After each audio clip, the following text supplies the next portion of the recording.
सम्यक ज्या पद्धतीनं सम्यकने ओळख करून दिली, तर हा लढा खूप पद्धतशीरपणे ज्या प्रकारे आपण लढत आहात, खरंच अभिमानास्पद गोष्ट आहे की आम्ही आता बरेच सकाळपासून बरेच कॉलेजमध्ये गेलो होतो. आम्ही आनंद, आम्ही उमेश असेल, गोळे असेल, आम्ही ज्या प्रकारे नर्सेसच्या कॉलेजला गेलो, आपल्या बजाजला गेलो, बरेच कॉलेजला गेलो आणि त्या विद्यार्थ्यांचं म्हणलं, अरे तुमचं हे आयुष्य तुम्हाला माहितीये का? तर त्यांनी सांगितलं हो माहिती आहे. मग म्हणलं आता काय करायचं? तर म्हणलं आज कॉलेज आहे, कोणी म्हणलं आमचे क्लास टीचर सोडत नाहीत, शिक्षक सोडत नाहीत, मॅनेजमेंट त्यांचं पण आहे ते सोडत नाही.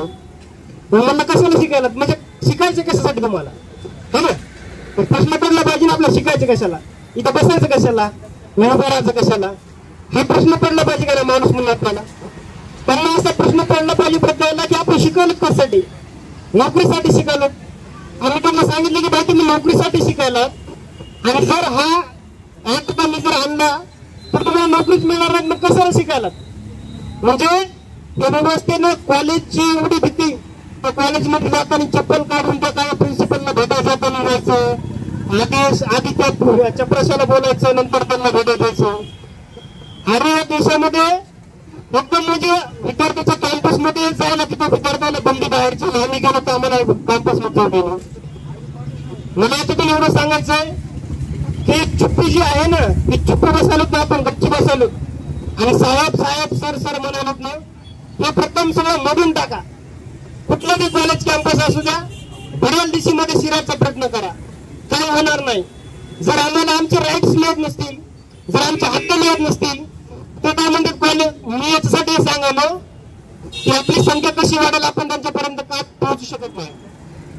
ते काय सांगायला की आमचे नियम आहेत काही, काय आमच्या कॉलेजचे काही नियम आहेत ते थोडं जमत नाही, ते म्हणजे त्या प्रिन्सिपल पेक्षा इकडे हे बाहेरचेच जास्त हे करायले.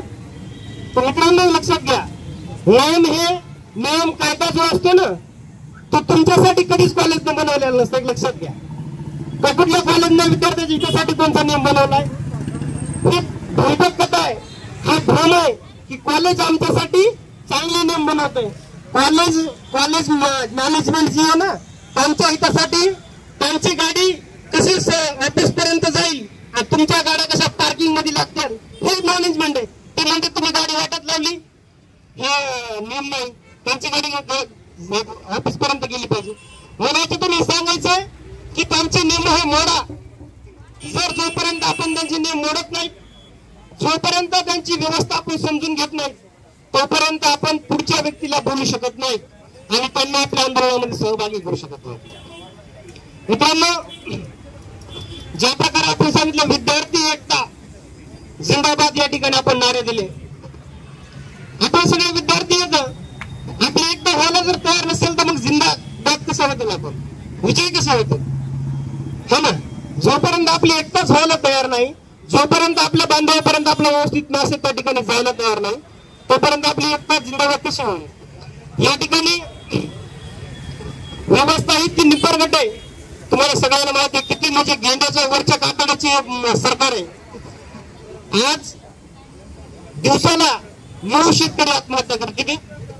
9 शेतकरी एका दिवसाला आत्महत्या करते. सरकारला माहिती आहे शेतकऱ्याचे आंदोलन चालू आहे, हे सरकारला माहिती आहे, रोज रिपोर्ट आहेत सरकारला, है ना? तरी पण सरकार त्यांचं काय ऐकते का? त्यांच्याबद्दल म्हणजे सहानुभूती आहे का? नाहीच नाही. कारण त्यांना काही फरक पडत नाही. कोणी गेलं काय, वाचलं काय, कोणाचा ऍक्सिडेंट झाला काय, कोणी फाशी घेतली काय.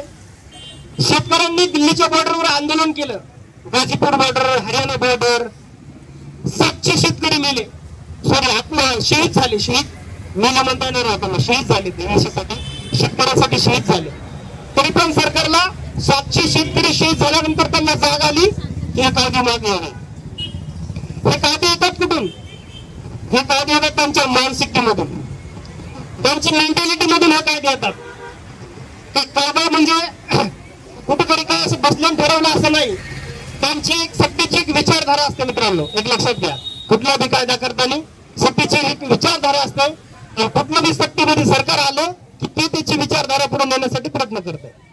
तसा नर्सिंगचा कायदा असो, जनसुरक्षा विधेयक आलं तुम्हाला माहिती आहे, हा कायदा असो, हा कुठल्या पद्धतीने त्यांच्या मानसिकतेमधून आलेला आहे।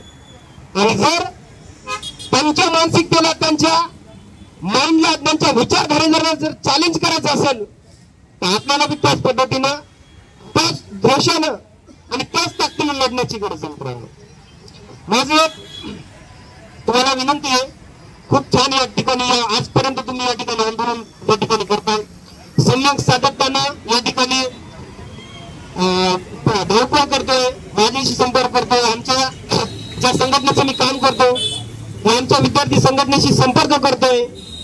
महाराष्ट्रातल्या वेगवेगळ्या जिल्ह्यामध्ये मी जसं परभणी येतो, अनंत हिंगोली येतो, उमेश या ठिकाणी आमच्या संघटनेचा औरंगाबादमध्ये आहे। बाहेर जिल्ह्यामध्ये कसं वातावरण पेटन याच्यासाठी सम्यकचे सातत्याने प्रयत्न आहेत, परंतु जोपर्यंत हे आंदोलन बाहेरच्या जिल्ह्यामध्ये पेटत नाही, जोपर्यंत याला एक धार तयार होत नाही आंदोलनाला, तोपर्यंत हे सरकार आपली दखल घेणार नाही मित्रांनो। आपण आजपर्यंतचा हा लढा या ठिकाणापर्यंत आणलाय त्याबद्दल मनापासून तुमचे आभार मानतो आणि स्वागत करतो यासाठी की तुम्ही या प्रश्नासाठी लढताय। सरकारला कुणास ठाऊक कसं काय जाग आली की 80% केलं आणि महिलांना त्या ठिकाणी 80% आरक्षण दिलं, म्हणजे आरक्षण तुम्ही सूट दिली आणि 20% पुरुषांना, आणि म्हणलं सरकार त्याच्यावर लॉजिक काय, तर काय लॉजिक फाजिक काय नाही, सरकारला कुठला कायदा किंवा आणण्यासाठी लॉजिक वगैरे लागत नाही, त्यांच्या मनात आलं ते आणून टाकतील। त्यांना सांगा, त्यांना त्याचे कसे आता त्यांचे म्हणजे विचारधारेचे जे फॉलोअर्स ज्यांना ते फॉलो करतात ते एक हाती सत्ता आणायचं बघतात, जसं की हिटलर, नाझी, है ना, हे एक हाती सत्ता, जनसुरक्षा कायदा आणणार, पुरुषांना व्यवस्थेपासून बाहेर ठेवणार, नोकरीपासून बाहेर ठेवणार, असे त्यांच्या विचारधारेमधून ते आणण्याचा प्रयत्न करणार। परंतु आम्ही सातत्यानं हा लढा संघर्ष ठेवण्यासाठी आणि आंदोलन जोपर्यंत चालू आहे, या ठिकाणी आंदोलन चालू आहे म्हणून त्यांचे काहीतरी मंत्री असेल, कोणता आमदार असेल, लोकप्रतिनिधी असेल, आपल्याला भेटायला आलाय। ते भेटाय काय आलेत आपल्याला? आपली ही लढाई मित्रांनो, आणि या लढाईतलं आपलं शस्त्र काय आहे? शस्त्र काय आहे लढाईतलं? तर आंदोलन हेच शस्त्र आहे आपल्या लढाईतलं। आणि जेव्हा आपलं आंदोलन सोडून आपण ही लढाई करू शकत नाही, ते कुठल्या प्रकारचं आंदोलन असू द्या, आंदोलन शस्त्र खाली ठेवून लढाई करता येते का समोरच्या सोबत? तसं आंदोलन सोडून लढाई करता येणार नाही। त्याच्यासाठी काही दिवसात थांबू आपण, काही दिवसाचा वेगवेगळा अल्टिमेट त्यांना देऊ आणि पुढची लढाई लढत राहू, परंतु लढाई ही न्याय मिळूपर्यंत सातत्याने त्या ठिकाणी ठेवू। कारण लढाई लढायची म्हणलं शस्त्र हा आंदोलन आहे आणि ते आपण उभारल्याशिवाय थांबायचं नाही आणि न्याय मिळाल्याशिवाय थांबायचं नाही। आणि ऑल इंडिया स्टुडंट फेडरेशनच्या माध्यमातून ज्या महाराष्ट्रातील इतर जिल्ह्यामध्ये आम्ही काम करतोय मित्रांनो, व बाहेरच्या जिल्ह्यामध्ये पण या ठिकाणी नोर्सेलचे आंदोलन या ठिकाणी उभारण्याचा प्रयत्न करत आहोत। आणि इथून पुढे बी जे आपल्या आंदोलनाला जे काही त्या ठिकाणी मदत लागेल ते आम्ही पूर्ण जिल्ह्यामध्ये, तुमचे जे साथीदार प्रत्येक जिल्ह्यामध्ये आहेत त्यांचे संपर्क आम्हाला द्या, आमचे संपर्क तुम्ही घ्या, जिल्ह्यामध्ये आंदोलन उभं करू आणि या सत्तेला त्या ठिकाणी नमवल्याशिवाय, झुकवल्याशिवाय या ठिकाणी आपण शांत बसू नये असं या ठिकाणी आपल्याला सांगतो। आपल्या आंदोलनाला खूप खूप शुभेच्छा मित्रांनो। आणि एकदम असं काहीतरी